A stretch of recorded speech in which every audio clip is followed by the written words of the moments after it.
There is a relationship between citizens and their government. In every single nation, this has always been the case. It is a relationship, whatever form of government it is. It could be a monarchy.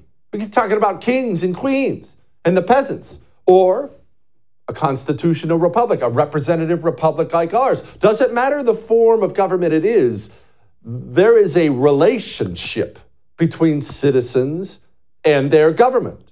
And there always, always, always must be a certain level of trust between citizens and their government.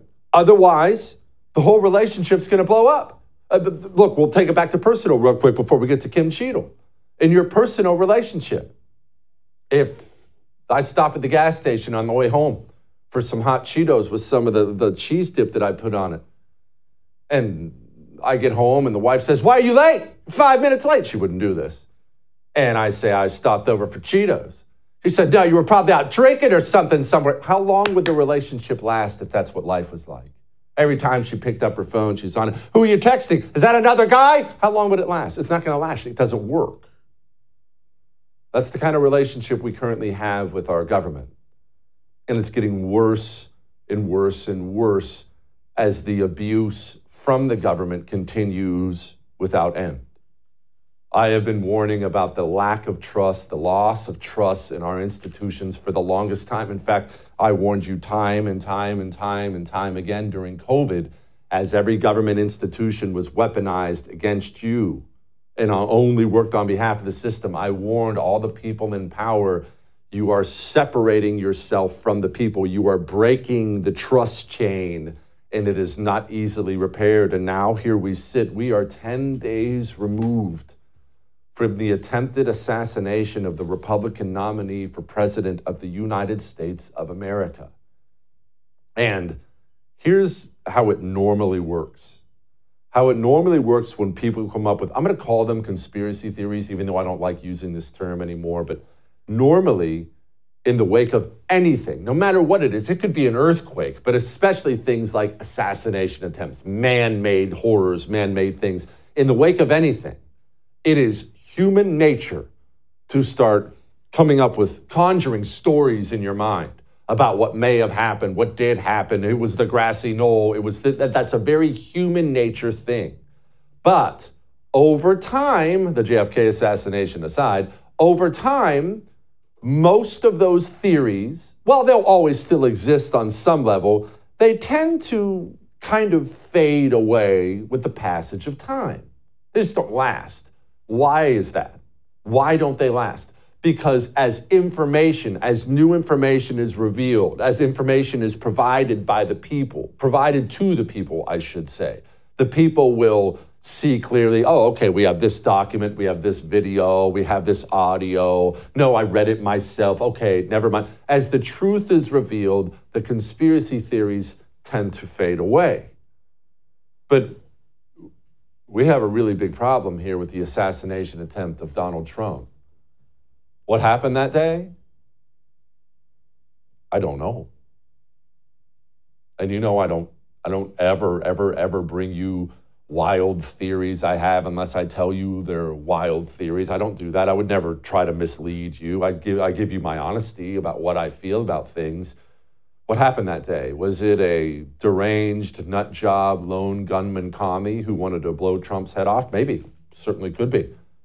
A guy who got his knowledge of firearms, explosive from the dark web? Could be. Was this an assassination attempt arranged by a hostile foreign entity? Iran, Russia, China? I don't know. How would I know? Was this an assassination attempt arranged by the United States government? I don't know. How would I know?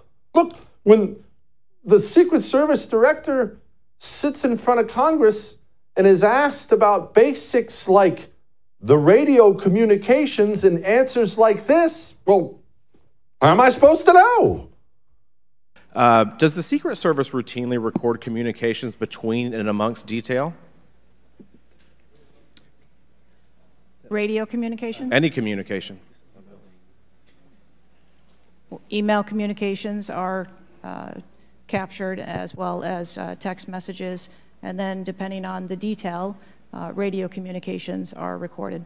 Does the Secret Service have recorded communications from the July 13th event? We do not have radio communications from that day. What? On the day the Secret Service failed, and that's being kind?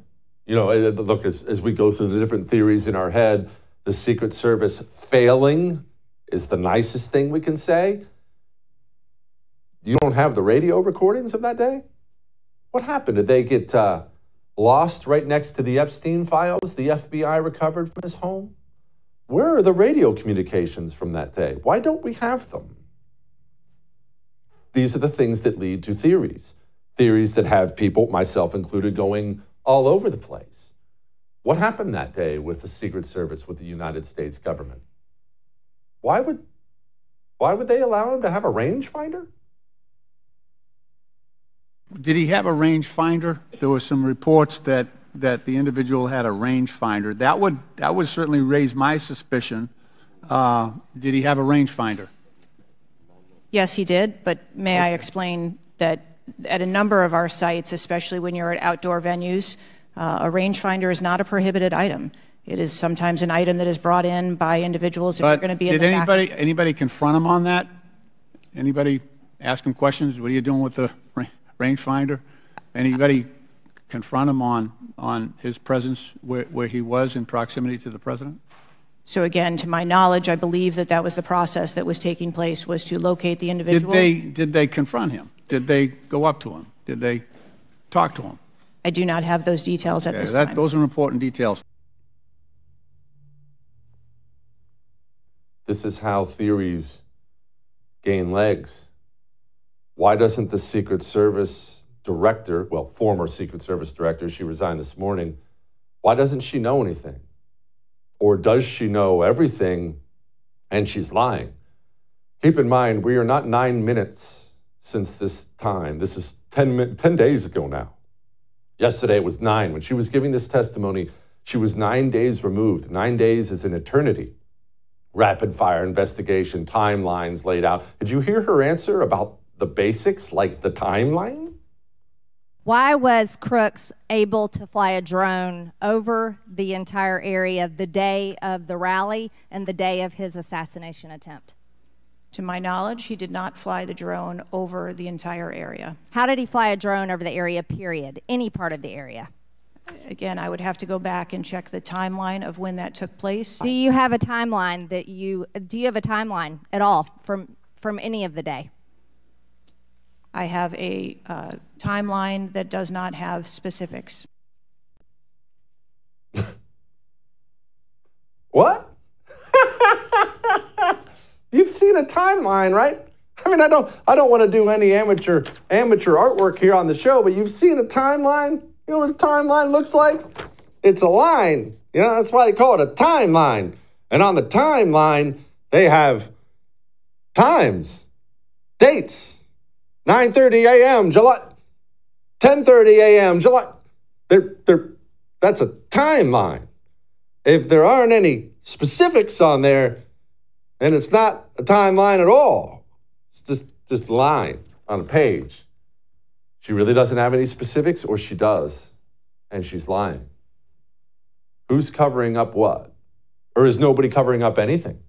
Are we just simply led now by the biggest bunch of DEI morons in the history of the world, and what we're seeing is weapons-grade incompetence? Or was this an organized assassination attempt put on by somebody? Foreign actor? Domestic actor? Corporate entity? Who knows? What I do know is this. There's virtually nothing I can refute at this point in time, because I don't have any institutions I can trust, and neither do you. Think about this. I want you to really, really think about this. Right now, we're angry. We don't have answers. We get a lot of I don't knows. I don't have the timeline. We have all that. But we will eventually be delivered answers by the FBI. The Federal Bureau of Investigation is the one who's going to eventually bring us the answers we need to calm our fears. Are you going to believe a single word of any of that? Especially because we all know the FBI is going to come with the lone gunman theory, as we know. I don't have any answers. Look, until today, when we finally got proof of life that Joe Biden was out sauntering around, and he looked terrible, I should note. Before today, people yesterday, all day, I'm sure you saw this, they were accusing Joe Biden of being dead. People thought, well, we haven't seen him on video. He said he's not running for office. We haven't even seen him on video. And you know what? You, me, we couldn't shoot down a single one of those theories either. I don't know. We're being lied to by everyone at all times. How do you know?